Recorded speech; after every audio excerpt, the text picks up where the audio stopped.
Be world champion, you have to be the best of the best, the most consistent driver over the course of the season, and only the top drivers can win a world championship. However, over the years in F1 there has been many top drivers who have missed out of the championship, and I thought today we'd run down the 10 best F1 drivers never to win a championship, starting off with number 10, Mark Webber. He showed his talents with Minardi in 2002, and then Jaguar and Williams. His moves to Red Bull offered plenty of potential, and he came close to winning a championship in 2010. However, a botched strategy ruined his chance. He had to watch from 7th place as Vettel won the title in Abu Dhabi. From then on, he was very much sidelined, with Vettel clear number 1. After 3 third-place finishes, he retired from F1 in 2013 with 13 pole positions, 9 wins and 42 podiums. Moving on then to number 9, Gerhard Berger, with 210 starts to his name across 14 seasons. Berger remains one of the most experienced drivers ever in F1, despite 10 victories to his name, 2 with Benetton, 5 with Ferrari and 3 with McLaren, in addition to 48 podiums. The best he managed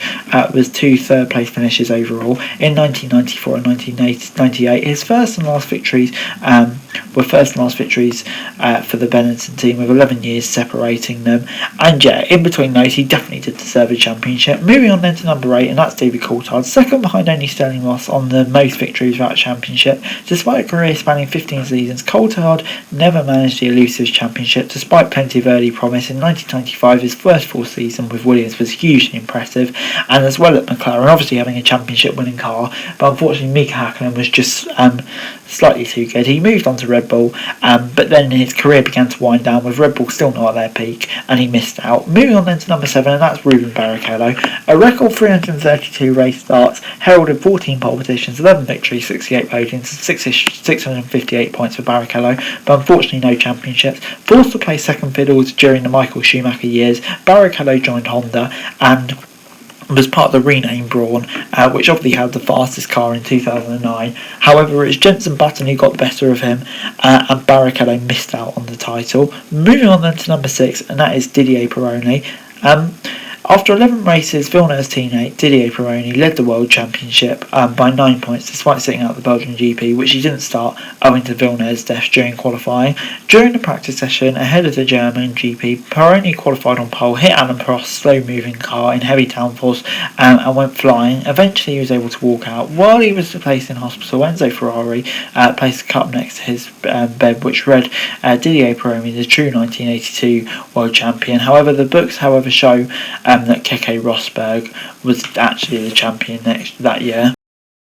Moving on then to number 5, and that is Gilles Villeneuve. In a career that only spans 6 seasons, the Canadian left his mark on Formula 1, having earned his place with McLaren after beating James Hunt, the first Canadian to win a World Championship race. He did so at his home race in 1978. Then in 1979, missed out on the teammate to Jody Scheckter by just 4 points. Despite rarely having a competitive car, he continued to impress, but the following year he suffered a fatal crash during qualifying for the Belgian GP, and yeah, that was just a tragic end. Moving on then to number 4, and that's Carlos Reutemann. On his day, he was quite unstoppable. In 10th season, he scored 12 wins, securing the 3rd place in the championship 3 different times, one for Brabham, one for Ferrari, one for Williams. His closest chance to winning came in 1981, when he went on to the final race of the season with a 1-point lead over Nelson Piquet.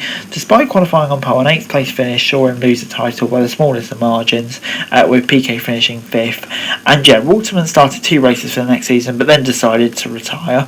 Moving on then to number 3, and that is Jackie X. X was undeniable. In his decade-long career, he won many races across many different forms of motorsports. Consider his stats. In 116 races, he started on pole 13 times, scored 25 podiums, and won 8 races. Definitely worthy of a World Championship. However, it never quite clicked to him, but his skill behind the wheel was very evident. And yeah, I think it is fair to say that he definitely did deserve a World Championship. Moving on then to number 2, and that's Ronny Peters. His most successful Swedish driver, having won 10 of the 123 races. He was undeniably fast, qualifying on pole 14 times. It was not his pace that was in question, however it was often the reliability that was. during his career, which took teams including Lotus, March and Tyrrell, he won the legends of fans for his rally-like approach, attacking the apex. But sadly, he lost his life in the 1978 season, and that's just a tragic loss. Moving on then to number 1, and I don't think anyone will be surprised, it was Stirling Moss. Accumulating 16 wins in 66 races, he's definitely the greatest driver ever to win the championship. The closest was obviously in 1958. When they thought he had won it, but he went to the stewards and got a penalty overturned for Mike Hawthorne, allowing him to become world champion. And yeah, just a true sportsman, Stirling Moss, and it's just such a shame he never won the world title. But anyway, guys, that's it for you. Thanks very much for watching. Remember to like, share, subscribe, and what's comments down below to the link description for daily football news, and subscribe to the channel on screen. That'd be greatly appreciated. Thanks very much for watching. Peace.